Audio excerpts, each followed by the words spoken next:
All right, hello everyone. Welcome to Module 4, Civil Liberties and Securing the Homeland.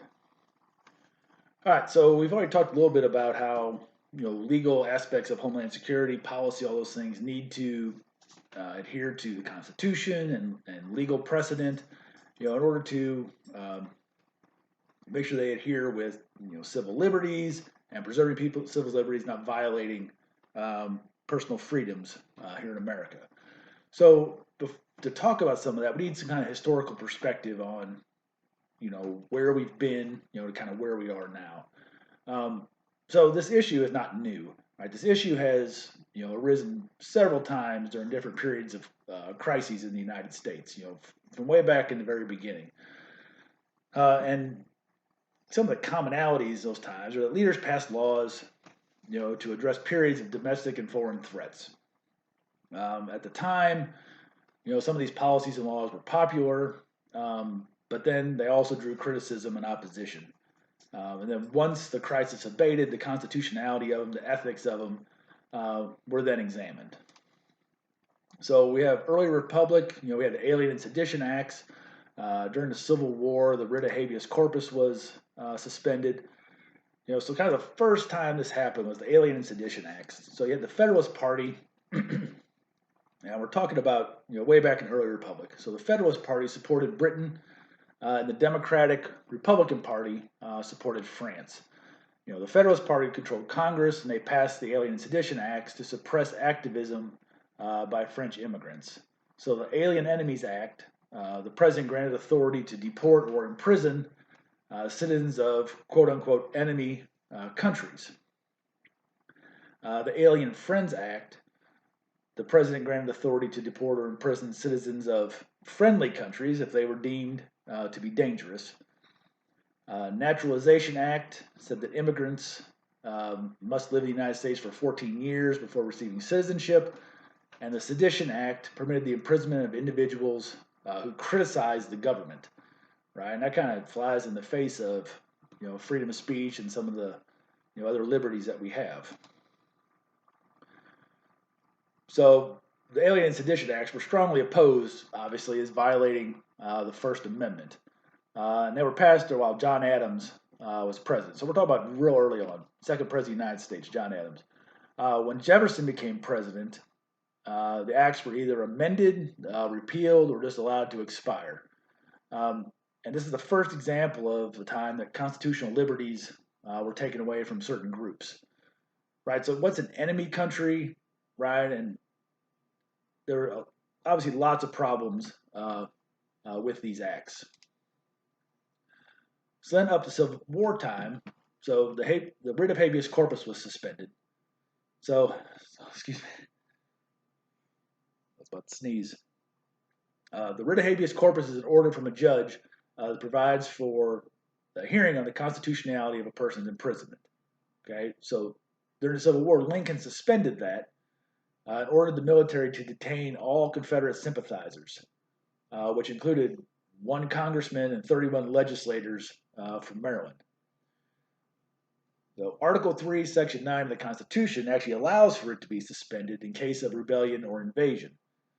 So during the Civil War, obviously that was a rebellion, so Lincoln felt like he could suspend the writ of habeas corpus during that. He made all detainees subject to military courts rather than civilian courts. It was found to be unconstitutional by a Supreme Court, but Lincoln ignored it, and approximately 38,000 citizens were detained.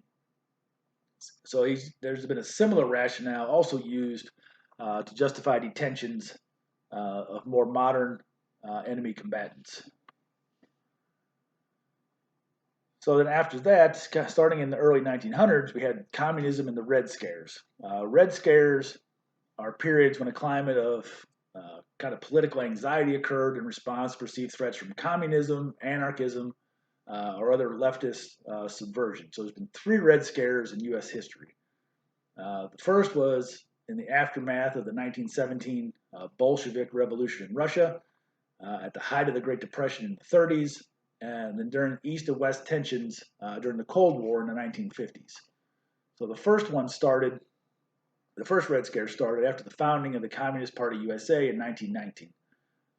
There were a series of letter bombs that were intercepted, but others were detonated, targeting prominent officials, industrial executives. So Woodrow Wilson, president, authorized the Palmer raids, which were executed by Mitchell Palmer against labor activists, labor unions, socialists, communists, anarchists, and other labor groups. Their offices were searched without warrants. Thousands were arrested. Some were deported. And the legal foundation for this was the Espionage Act of 1917 and the Sedition Act of 1918. Now remember, we were just in World War One in the late teens. Okay, so that kind of led us into this first Red Scare. The second Red Scare occurred in the 30s. So communists and socialists were enjoying some popularity due to the massive unemployment and the crisis of capitalism that was associated with the Great Depression. So Congress formed the House Un-American Activities Committee in 1938 to investigate sedition, disloyalty, and other subversive acts. They also passed the Smith Act in 1940. So it consisted of high-profile investigations, and they were conducted with prosecutions. Third Red Scare was in the 1950s. These were led by Senator Joseph McCarthy, who held hearings to counter fears of spying by communist regimes. So these hearings reflected kind of this general fear that communists were about to overthrow the government. Now remember, this is after World War II, and we're getting into the Cold War with the Soviet Union, and they were obviously communist. So there was this general fear in America about communist infiltration, communists working to overthrow the government. So McCarthy sought to expose the communists in government, communists in private industry, the entertainment industry. So something newer with this was that these interrogations were public and they were on television, so people could watch them. Oftentimes, there was no evidence of people's connections to any of this stuff. It ruined hundreds of lives. It is known as McCarthyism, and you still hear that term used today. All right, another time where civil liberties were suspended was during wartime internment camps. This was during World War II. All right, so we had the attack on Pearl Harbor by the Japanese. So that led to this fear of ethnic Japanese people living in America. There were already some prejudices against the Japanese and other Asians, in America. Well, then President Roosevelt established the War Relocation Authority that relocated ethnic Japanese to camps during the war, and not just immigrants, like those that were American citizens were also relocated to these camps. They lost their houses, lost their businesses. They were all moved to this camp. We're talking about 100,000 people, or 100,000 or more people were put in these camps during World War II, and they operated until 1945. So it was the whole duration of the war. In the 1980s, there were reparation payments made to surviving internees as a way to, I guess, reimburse them for what they lost during that time. And then in the Civil Liberties Act in 1988, formally apologized for those internments.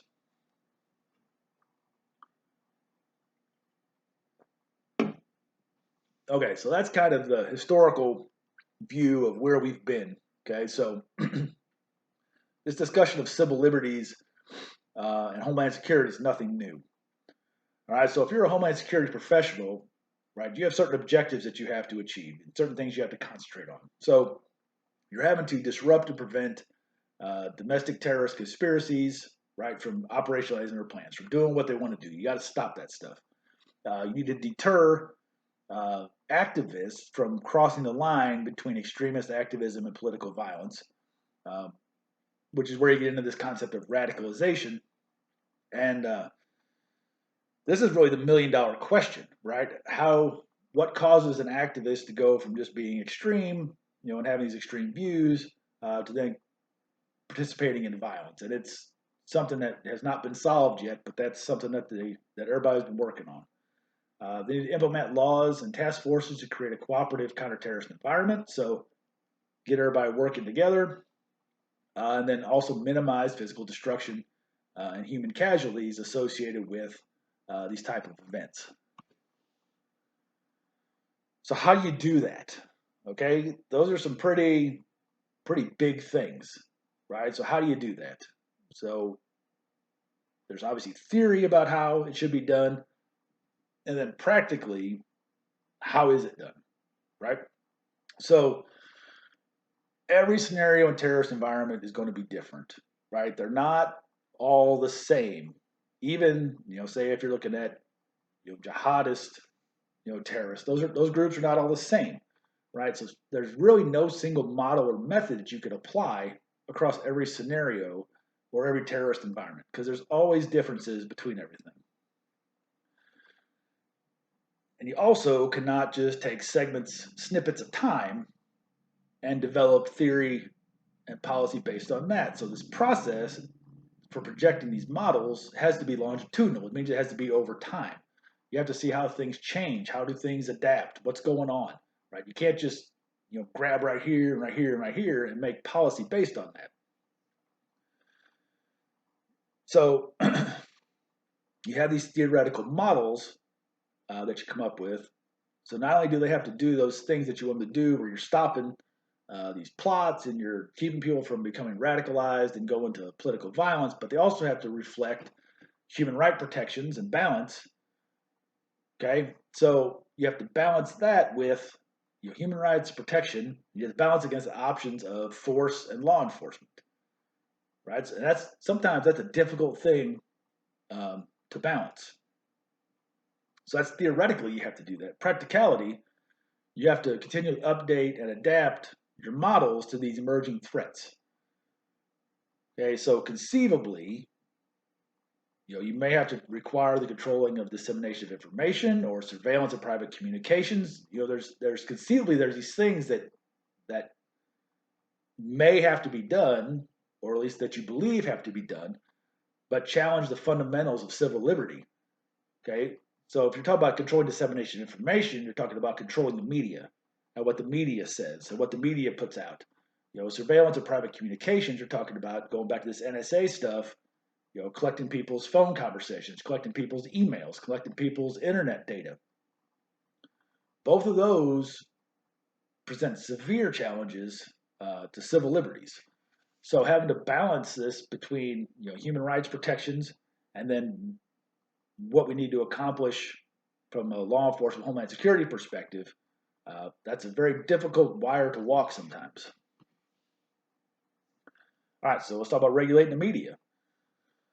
Freedom of the press is pretty much a standard in the United States, right? That's almost an ideology, right? The freedom of the press, like the press can write whatever they want, and the press should enjoy the liberty to report information to the public. Because what if they couldn't? Think about that for a minute. What if the press could only report what the government said they could report? Well, there's countries that already do that. China, North Korea, right? There's already countries that do that where the government regulates everything that the press puts out. So in America, the press could write whatever they want and report on whatever they want. But does this include information relative to national security? Okay, is it important that they literally do print whatever they want? Or are there things that they shouldn't print because there's national security on the line?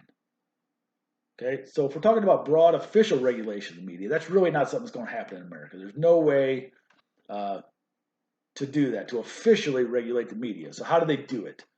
So the government can decline to release information. Now, with the way leaks and things happen anymore, this is much, much harder to do. But governments can decline to release information to the media. And they can also use the courts to stop the media from reporting on certain things. Now, the media, at least at some level, recognizes this. They recognize that there are some things that they should not report. There are things that could put people's lives in danger. There are things that could put our country at danger. So because they recognize some of these limitations, the media culture, generally practices a form of self-regulation. Okay. Now, obviously, that is not always ideal, and especially in this 24/7 news cycle we've got now, where everybody is more worried about being first than being right. Right? You see that all the time. It doesn't matter what outlet you're talking about. There's always this push to be the first one to report something, and they don't worry as much anymore about being right. It's about being first. Okay, so this has been an evolving kind of thing. What does media self-regulation look like in this new 24-hour internet news media where everybody's trying to be first? All right, then you also get into electronic surveillance, like we just talked about. Right, that's certainly a controversial practice. So if you allow unregulated interception of phone conversations and email, obviously that's infringing on people's civil liberties, right? And I don't think any of us are comfortable with the government just going in and looking at our emails or listening to our phone conversations. Um, so the possibility for government to move beyond what's legitimate and turn into intrusions is high. Okay, if you don't regulate what the government can do, the chances of them abusing that uh, are certainly real. Okay, so read chapter perspective 4.2. It talks about some more of that.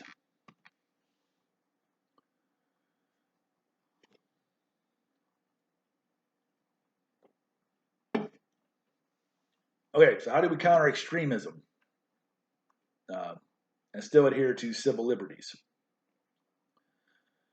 Okay, so if we're talking about core motivations for terrorism, we're talking about extremist ideologies and beliefs such as ethnocentrism, nationalism, ideological intolerance, racism, religious fanaticism. Like there's a whole wide range of them. That's just a few of them. Like there's a whole bunch of them, right? So what is usually the first thing that agencies want to do, governments want to do to try to solve this? Well, it's use coercive measures, right? To make them stop it. Um, when you use coercive measures, they're marginally effective. Okay, they're usually not very effective to counter these kind of tendencies. Okay, so because what you're dealing with are deeply held beliefs and feelings, right? These are not fly by night people. Some of them probably are, but your true believers are not going to be dissuaded by coercive measures. Okay, if anything, they'll say, well, obviously I'm on to something because otherwise they wouldn't be coming at me so hard with these coercive measures. Okay, so it's very, very difficult to forcibly make somebody change their beliefs. Like, think about things that you believe in, right? How hard would it be for somebody to forcibly make you change the way you believe about things, right? It's very, very hard. And even if they do try to do that, you may be like, yeah, I don't believe that anymore. And then the minute the coercion stops, you're back to it again, right? So it's really not a long-term solution.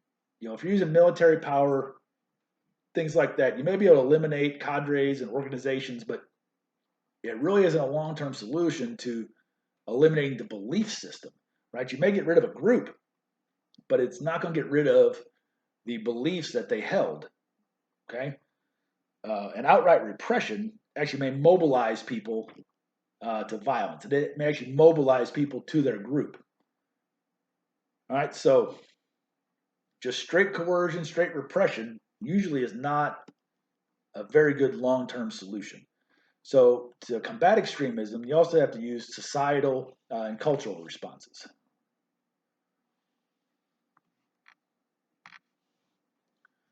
All right, one of the things that they've used is terrorist profiling. Okay, so part of the response after 9/11 was for the FBI to create a terrorist profile, kind of like criminal profiling, right? What is this serial killer like? Well, what are these terrorists? What kind of people are they? What do they do? What do they look like? What should we be looking for? So they use these profiles to administratively detain hundreds of people fitting the description. Um,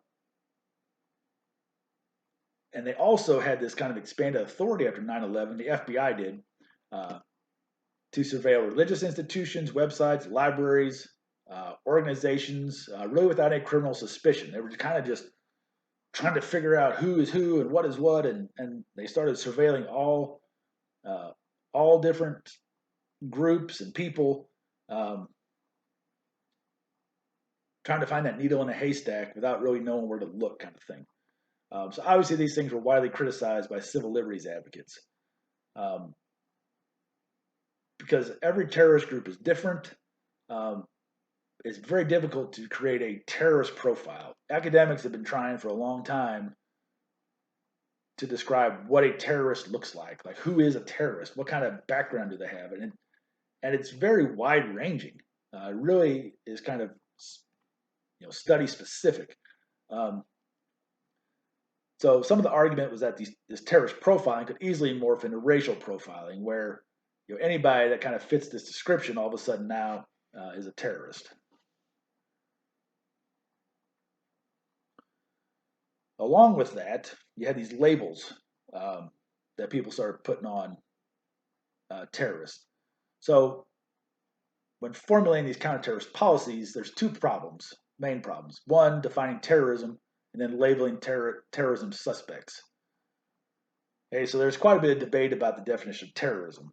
Um, there are some general concepts that are agreed upon, um, but there's quite a few different definitions of terrorism, and depending on who you're talking to, is what kind of definition you're going to get. And that's why the UN still has not created a definition of terrorism, because you have all these different countries, and getting everybody to agree on what terrorism is very, very difficult. Even in the United States government, different agencies have different definitions of terrorism. So you have a problem even within our own house of who is a terrorist and what is terrorism. Um, so even with all of that, the labels used for insurgent and terrorist suspects is even more controversial. Okay, so there's questions about a suspect's official status, when they're actually taken prisoner. We're talking about, overseas terrorists that are taken into custody. So depending on what their official status is at that time, determines whether or not they have certain protections that have to be observed. So enemy soldiers are afforded legal protections as prisoners of war. That's outlined in the Geneva Convention. But suspected terrorists taken prisoner during the War on Terror have been designated as enemy combatants, okay, which is different from a soldier. Okay, they're also sometimes called unlawful combatants or battlefield detainees. And if they're those, then they are not afforded the protections of prisoners of war and not afforded Geneva Convention protections. So they may be held indefinitely in secret, transferred at will, sent to allied countries for more interrogation. So there are not nearly as many protections afforded people if they are designated as enemy combatants or unlawful combatants or battlefield detainees as opposed to enemy soldiers. So civil liberties groups, human rights groups have disagreed, with the special status that they've used to define enemy combatants. So the argument is that basic legal and humanitarian protection should be granted regardless of designation, whether you're calling them enemy soldiers or whether you're calling them enemy combatants. Shouldn't matter. They should have the same basic legal and humanitarian protections. One unconventional tactic used during the War on Terror were extraordinary renditions. Now, extraordinary renditions are when they find terror suspects anywhere in the world. The United States seizes them and then transports them back to the United States to require their appearance in court. Okay, so think about that for a minute. Extraordinary renditions mean the United States can locate a terror suspect anywhere in the world, seize them, and transport them back to the United States to bring them to court. It's known as the Kerr-Frisbee rule. It first started in the 80s to capture drug traffickers, because the 80s, the cocaine trade, the international drug trade was exploding. So they were using this to capture these drug kingpins and drug traffickers. But then they significantly expanded this after 9/11. Obviously, this has drawn criticism because those seas are being held in secret, and these other countries are accusing the United States of, kidnapping essentially, um, because they're going into these other countries, seizing these people, and taking them back to the United States. All right, so um, I'm going to stop there for today. Make sure you go through the PowerPoints. Make sure you do the reading. Make sure that you do all your assignments for this week. And I'll see you in the next module.